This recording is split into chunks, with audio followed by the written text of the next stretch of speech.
I'm Naomi Lynn with Light 98.7. Now, we've teamed up with the American Heart Association in their Go Red for Women campaign. Now, they're holding a very special luncheon that's coming up in May. And because of that, we decided we're going to take a look at local survivors, people right in our community that has been affected with heart disease and heart issues, and kind of get a story of those who actually were affected firsthand by this. And I'm here, and we were talking earlier, you have a very unique story. Tell us just a little bit about what happened, like how you got involved with all this stuff in the beginning. Okay. Well, when I have had an awareness of heart disease in women for all my life. When I was 10 years old, I found my mom had collapsed, and she, at 38, had had a major heart attack. So I was aware, all of my life growing up, that women certainly can be susceptible to heart disease. So fast forward, when my mother was 58, she had a major stroke. And she had rampant arteriosclerotic disease, and it left her a double amputee. So I was, very aware all of my life. When I turned 58, and I had had no indication, I had no symptoms, I was just going along my merry way. Nothing told you that anything would be wrong? And it wasn't like a protocol for women of a certain age, like, you have your first mammogram, etc. Right.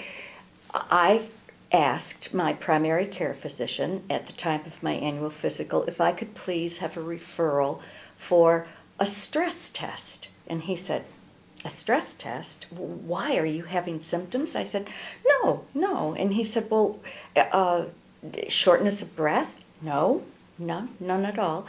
"Well, why? Why do you want this?" And I said, "Well, I just, have this niggly feeling. My mom, at 58, had a massive stroke, and there's just something telling me that this is what I should do." Well, he more or less humored me, as oftentimes the medical community did to, women, but he was also a good friend. So he did follow through with the referral to a cardiologist. So I went for my appointment, and when you have a stress test, you're on a treadmill and you're hooked up to all kinds of electrodes, and they increase the pace, and I was, thought I was doing quite well, and I wasn't suffering any distress or anything. Well, the technician contacted the cardiologist and asked him to come in, and he was reading the strips that come out from the electrocardiogram, and he said, "Why don't we just stop this right now? We'll just end the trip." And I thought, "Oh, yay, I passed." Right, well, flying colors. Exactly. Well, what did happen is the cardiologist then asked me, are you here alone? And I said, "No, my husband's with me." And he said, "Well, why don't you, get dressed and go out and bring your husband in, and we'll chat."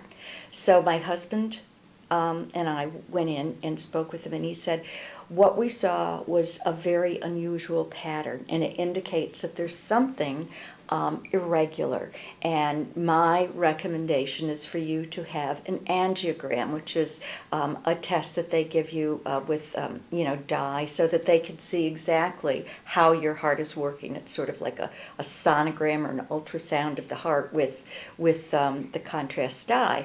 So I said, "Oh, okay," because you followed the doctor's orders. So the next week I went to the hospital, and I had the angiogram. And what they found is that I had a major blockage in the anterior descending aorta.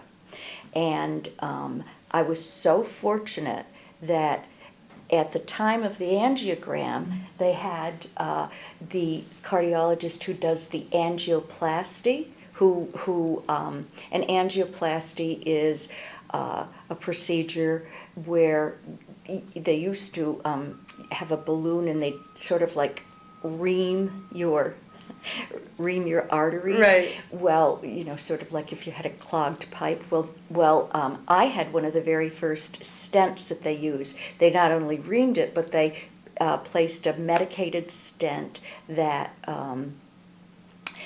kind of like gave you an extra oomph about keeping the artery open. So I was, very, very pleased, and it happened so quickly that I didn't have, a lot of chance to be anxious about it. But afterwards, I realized that this could have been something very, very serious. Right. I wasn't having any symptoms, and yet I was in a position where I could have had a severe heart attack and not have survived. And so I became very aware and found out more information Right. about what I needed to do. And I've had annual stress tests since then, and I've had nuclear stress tests, and I've had no more blockages. I'm on a statin,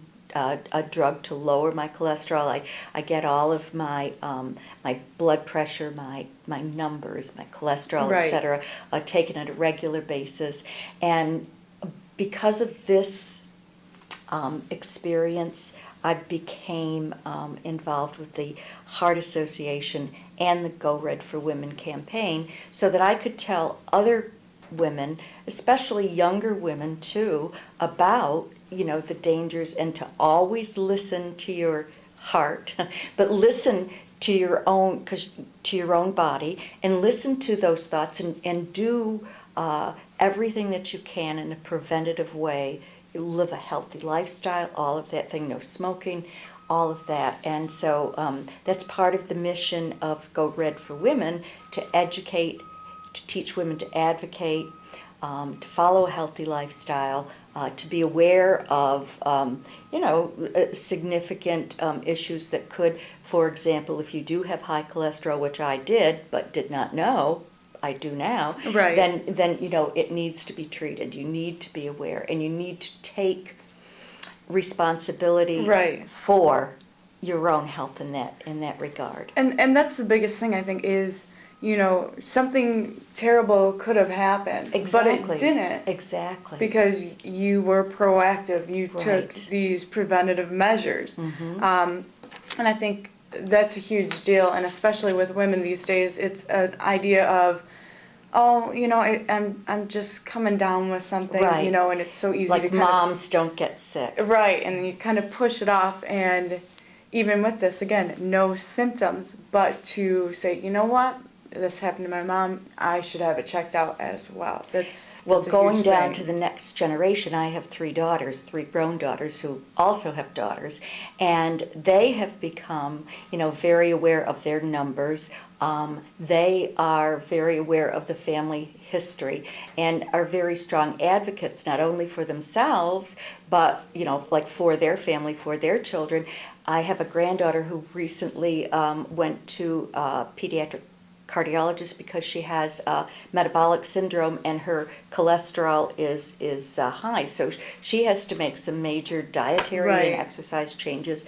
And so it's sort of like the gift that keeps on giving. And Exactly. as I told you before, I think that one of the reasons that I pursued it as aggressively as I did, the initial stress test, was a message from above from my mother. Right. And so, you need to listen to that little inner voice. Yeah, that even little if inner it's coming voice. from above. Yep, in the back of your head that's telling you to do Exactly. something, you gotta do it. Exactly. Well, thank you so much, Mary, for coming in and sharing your story with us, and it really does help out, and hopefully someone gets the message, and, maybe they were putting off something, you know Exactly. what, maybe I should take care of this. Absolutely. Yes, thank you again Absolutely. so You're much. very welcome.